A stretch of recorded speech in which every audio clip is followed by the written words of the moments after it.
आता बातमी स्थानिक स्वराज्य संस्थांच्या निवडणुकांबाबतची। स्थानिक स्वराज्य संस्थांच्या निवडणुका आता नव्या वर्षात होणार आहेत। येत्या 31 जानेवारी 2026 पर्यंत या निवडणुकांची प्रक्रिया पूर्ण करण्याचे आदेश सर्वोच्च न्यायालयाने दिले। तसंच यापुढे स्थानिक स्वराज्य संस्थांच्या निवडणुकांसाठी मुदतवाढ मिळणार नसल्याचं कोर्टाने स्पष्ट केलं। त्यामुळे राज्यातील महापालिका, नगरपालिका, जिल्हा परिषद आणि नगरपंचायत निवडणुकांसाठी आता राज्य सरकारला मुदतवाढ मिळाली आहे। पण या निर्णयामुळे मुंबई आणि आसपासच्या महानगरांच्या महापालिकांच्या निवडणुका येत्या 4 महिन्यांमध्ये होणार असल्याचं स्पष्ट झालंय।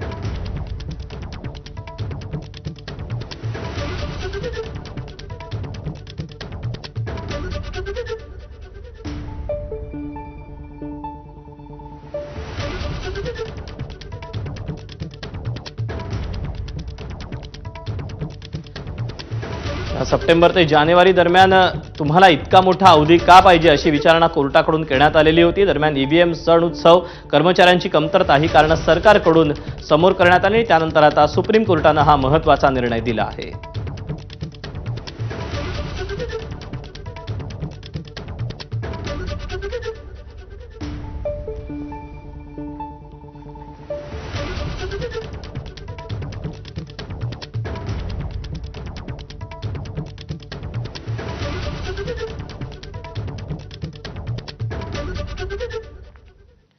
नवी मुंबई आंतरराष्ट्रीय विमानतळाच्या नामकरणावरून राजकीय वातावरण पुन्हा तापताना दिसतंय।